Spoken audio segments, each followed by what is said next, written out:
Once upon a time, in a small village of a small town, lived a woman and her two daughters. Their names were Snow White and Rose Red. Snow White was shy and kind person, and Rose Red was energetic and playful, always looking to get up to her next round of mischief. Careful, Rose. Not so fast. I'm okay, Mama. I'll be fine. We told you. Snow White and Rose Red would help their mother every day with the chores.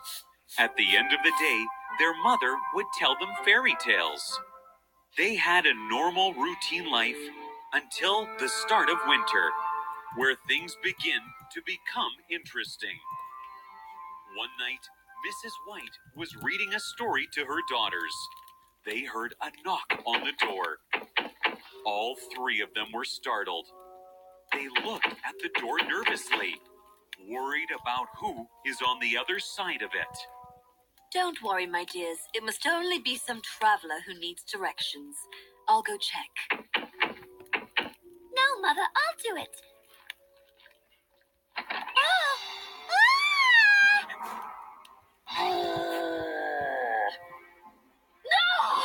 Oh my God! What is it? Oh my God, what is it? Please stop screaming. I am just a bear.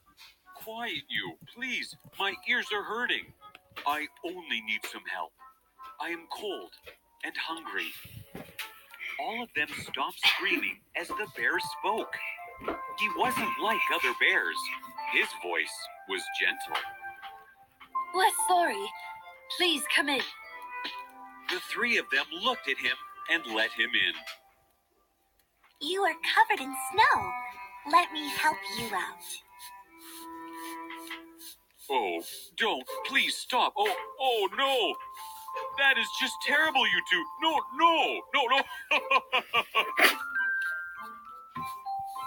All right, that's enough, you two. Let him drink something warm. Get him a blanket, Rose. That night, a friendship was formed, one that lasted all winter. Every day, the bear would come to their home bringing gifts. They would share the warmth of the fireplace, reading stories to him, both loving his company. Then, as time passed, winter had come to an end. It was time for him to leave. If it weren't for the spell, I would have not met you two. What do you mean? What spell? You don't have to go. You can stay with us. I have to go. Thank you for everything you have done.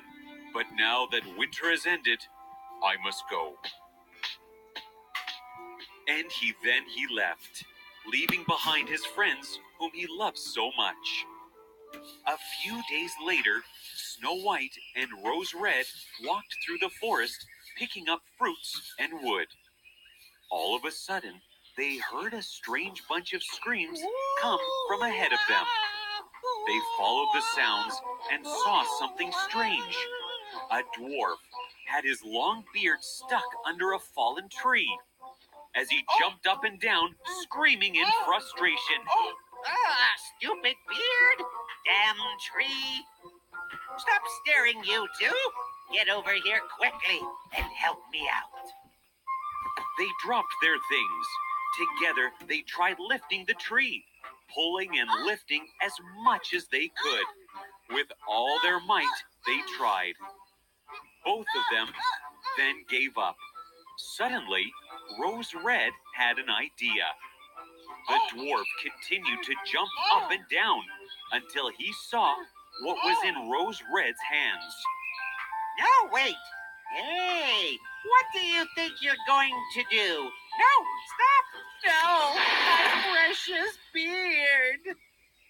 The girls were amused by the dwarf's behavior. They had helped him, and yet he was angry with him.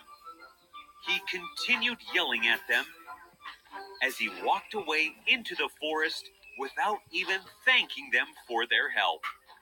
The next day, the girls decided to stroll near the river. Once again, they heard the yelping and tiny little screams of the dwarf they met. The sisters once again ran to help him out. This time his beard was stuck in the mouth of a large fish. Ooh, oh, silly little fish. How dare you? Now what have you got yourself into? Don't you see that dreadful fish wants to pull me into the water?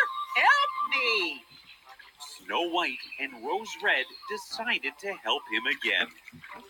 Ooh! Ah!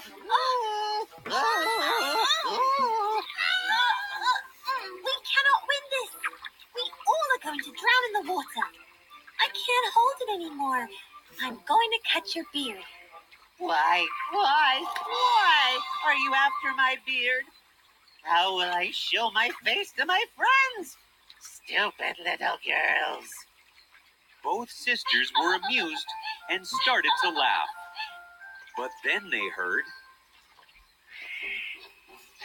on a large rock behind them, a young man lay flat on the ground with a bruise on his forehead.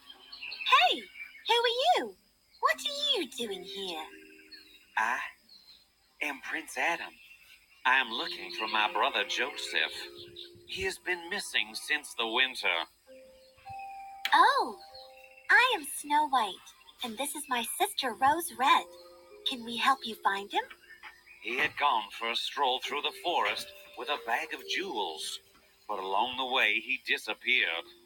I just saw some creature that was carrying a similar bag of jewels. When I tried to chase him, he put a spell on me, and I couldn't see where I was going. I fell and hit my head on this rock.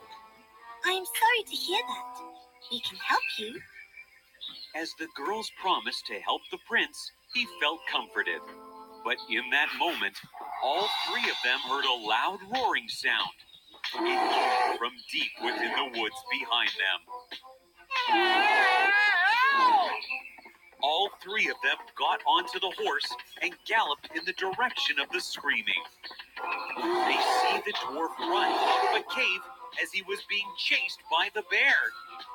Leave me alone. Help!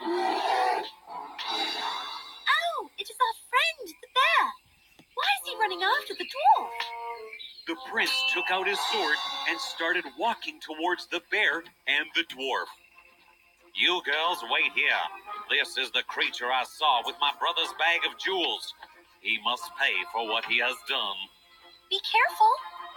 Leave me alone. Take it. Take all the treasure you want. Look what your spell has turned me into. I don't just want to be the jewel. Leave this to me, my friend. The dwarf is mine. Enough of this foolishness. Now it is time to show my true form. You think you can defeat me? You will all pay the price now. Oh, my word. Quickly, Rose. My swords. Throw me my sword. It is his beard. Cut his beard. It is where all of his power is. Do it now. As the dwarf had taken his monstrous form, Snow White runs to him with her scissors, and Red Rose runs towards the sword. You silly girl. You think I will spare you? No! Snow! Prince, here! Prince Adam threw his sword with precision, and it cut the dwarf's beard completely. Severing it from its face, the beard fell to the ground, and he began to shrink in size. Suddenly, the bear transformed into a handsome prince, Prince Joseph, the brother of Prince Adam. Prince Adam looked at his brother and then ran to him to give him the longest hug. I have missed you, brother. It has been too long. Missed you too, brother. The evil dwarf stole my jewels and put a spell on me. And I can't thank Snow and Red enough for everything they did for me. Prince Joseph spoke of the kindness the sisters showed him. So did Prince Adam. They both had fallen in love with the sisters.